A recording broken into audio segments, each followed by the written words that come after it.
Muy buenos días, mi nombre es Julián Andrade Amón, soy estudiante de Psicología, en este momento estoy viendo la institucional 5. Bueno, correspondiendo al tema de hoy, dentro de las formas organizativas de economía solidaria, entendiendo que hay una subdivisión de dos temáticas, las cuales son las organizaciones de economía solidaria y las organizaciones solidarias de desarrollo. Haremos un recuento histórico de cada una, entendiendo sus antecedentes y la necesidad de su surgimiento dentro de la sociedad, ya que son movimientos que, independientemente de su labor económica, son movimientos que están en pro de la sociedad, son formaciones sociales que surgen a raíz de las propias necesidades de las comunidades. Entonces, de este modo, entendiendo los antecedentes, entendiendo la organización, vamos a ver un poco los antecedentes históricos. Bien, estas organizaciones, en cuanto a las organizaciones de economía solidaria, surgen a través de sociedades mutualistas, surgen a través de asociaciones que se unieron para las necesidades de las comunidades, bien lo decía anteriormente. En el siglo XIX, en Europa, surgen algunos antecedentes supremamente importantes que sientan la base sólida de lo que es la economía solidaria hoy, en el siglo XXI. Dentro de estos antecedentes podemos encontrar la Asociación Cristiana de Joyeros de Golden, que fue una de las pequeñas bases que a raíz de su trabajo fue sentándose para que diera pie a una nueva transformación de la economía como se venía vivenciando, de una forma hegemónica, de una forma jerárquica.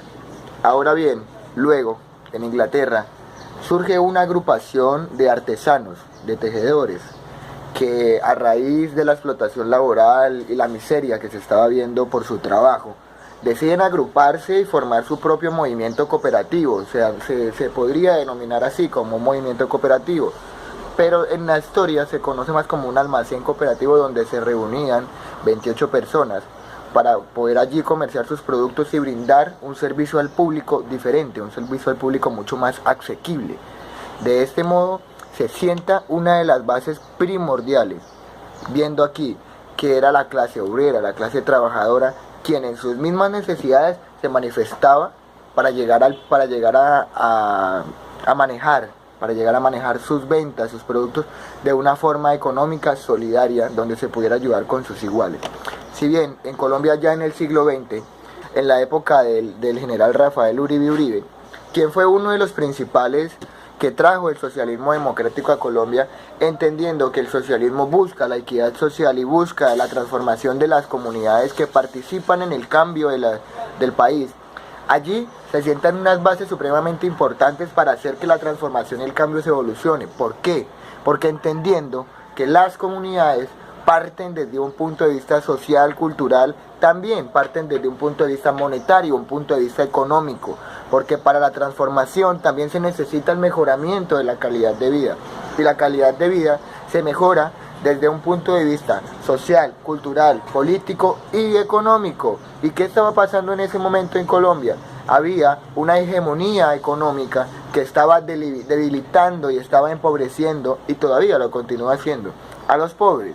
Por tanto, el socialismo democrático que introdujo Rafael Uribe sentó una de las bases supremamente importantes para que el movimiento cooperativo en Colombia pudiera desarrollarse de una manera más efectiva.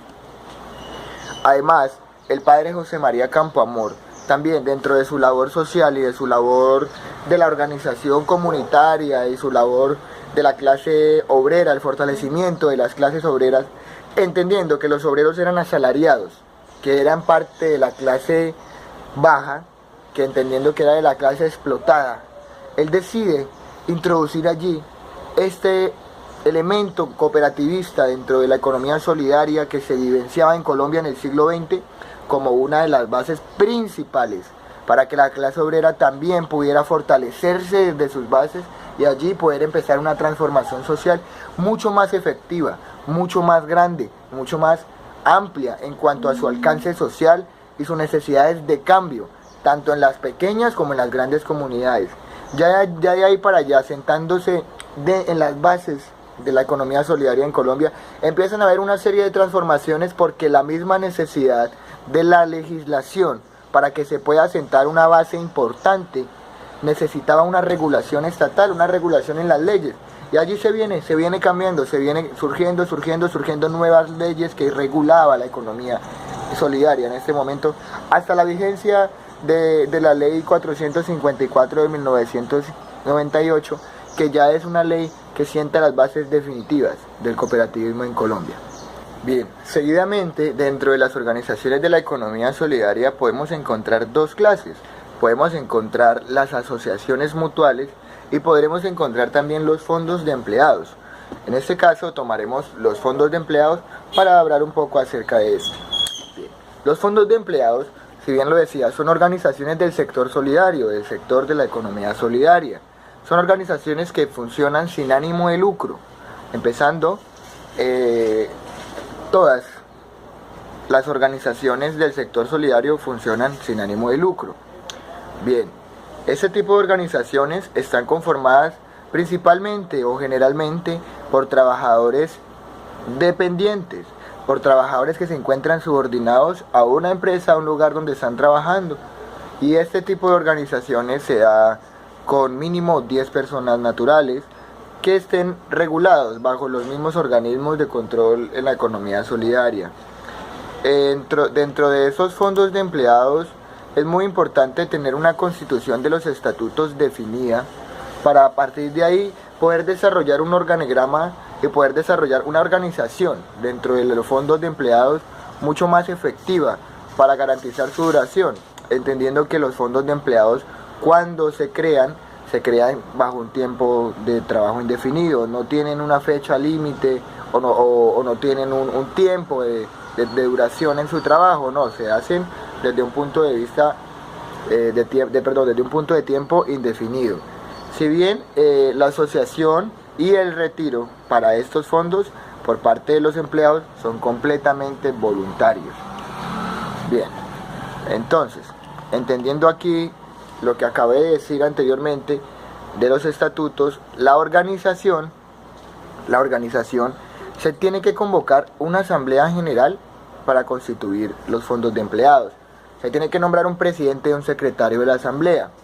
Dentro de la misma asamblea se van a elegir los miembros de la junta directiva.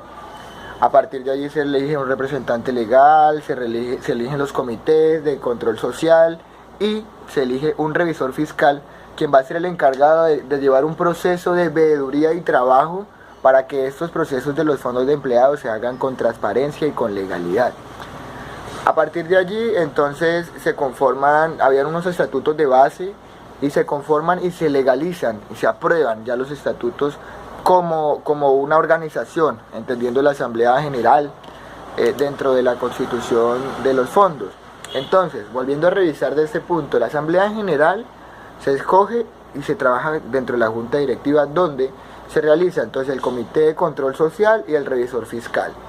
A partir de ahí ya viene un proceso de otros comités especializados que van a surgir dentro de la misma dinámica del Fondo de Empleados y va a prestar unos servicios, unos bienes para los otros empleados que pertenecen a estos fondos de empleados. Y como son trabajadores subordinados de una empresa o de un comité regulador de economía solidaria, van a estar bajo el mando o la premisa o la regulación de un gerente. El gerente va a ser el representante legal general del fondo de empleados. Ahí parte la base del trabajo de los fondos de empleados. Entonces, haciendo un recuento general, el fondo de empleados básicamente es para la ayuda de los mismos asociados, donde se trata de resolver las propias problemáticas que surgen a partir de su empleo y que vela por el mejoramiento de las calidades de trabajo y de vida de los asociados de estos fondos. Bien, ahora, por otro lado, dentro de las formas organizativas de la economía solidaria, también podemos encontrar las organizaciones sociales de desarrollo, que sus principales características y funciones es hacer un bien al público, realmente es prestar una función social. Si anteriormente las organizaciones de economía solidaria prestan un bien social, sí, pero para sus asociados y la gente que pertenece a estos grupos, ahora las organizaciones solidarias de desarrollo prestan un bienestar social, sí, pero no en su interior. Se conforman, pero no en su interior. Prestan el servicio, lo prestan al exterior. Tienen una conformación grupal o de organización, pero toda su labor social y toda su necesidad y todo su trabajo lo prestan hacia el exterior, a las comunidades del exterior. Entonces, en este punto, dentro de sus antecedentes históricos, básicamente se ha dado tradicionalmente mucho tiempo atrás. Si lo miramos desde el punto de vista en América, pues podemos decir que desde la colonización se presentan unos antecedentes de esa clase de organizaciones. ¿Por qué? Generalmente la iglesia, en su época, era la que se encargaba de todas las funciones sociales que se daban dentro de esta dinámica del choque de culturas. Entonces, a partir de allí se aprende socialmente el trabajo que prestaba la iglesia en esta época de la colonia y todo lo que viene de ahí en adelante en cuanto a las funciones sociales y las organizaciones y su pluralidad que se daba.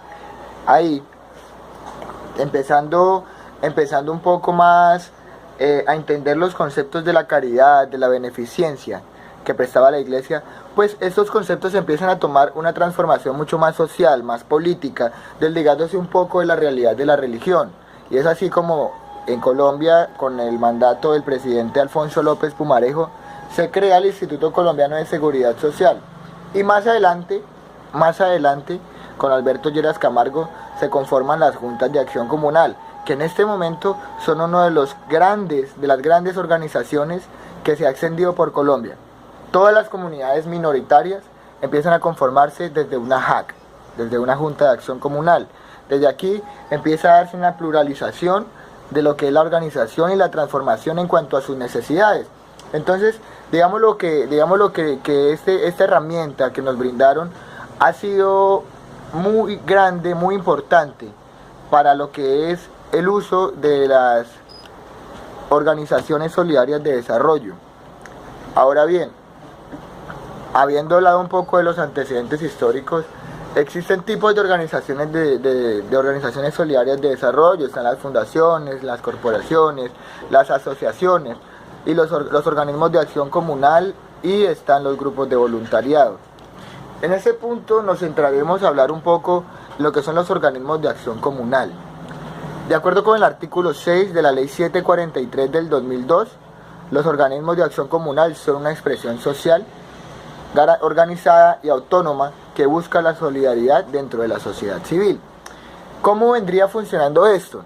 Si en una comunidad tenemos unas necesidades que se presentan consecutivamente, repetitivamente y se evidencian en una mayoría dentro de esa comunidad, pues se empieza a trabajar en pro de esas necesidades y se empieza a organizar la gente para dividir funciones y empezar a llenar y a trabajar por el paso a paso que se necesita para un cambio y una transformación social en una determinada comunidad.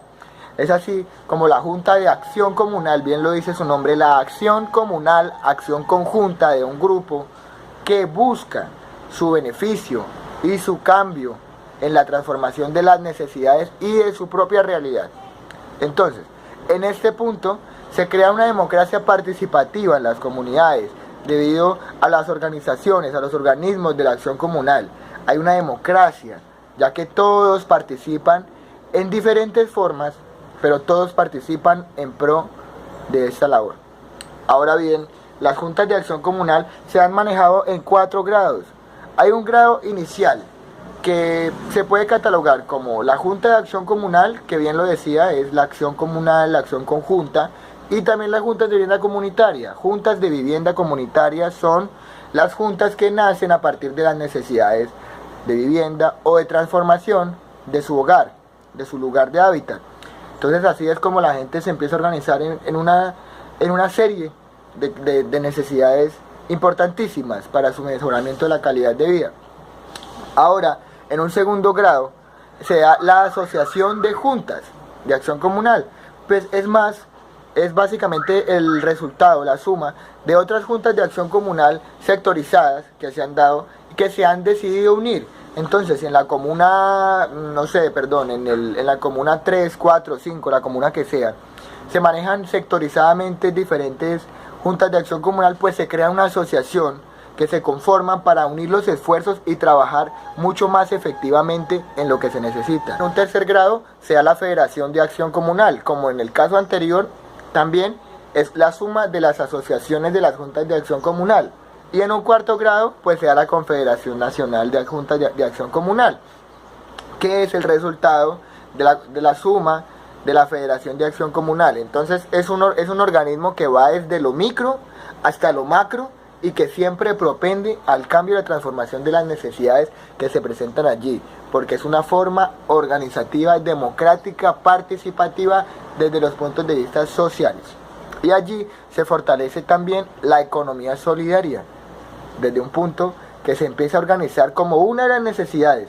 La economía, en un mejoramiento, se empiezan a prestar las formas y las herramientas para que se dinamice la participación de todas las comunidades y se empiece a trabajar por un mejoramiento. Muchas gracias.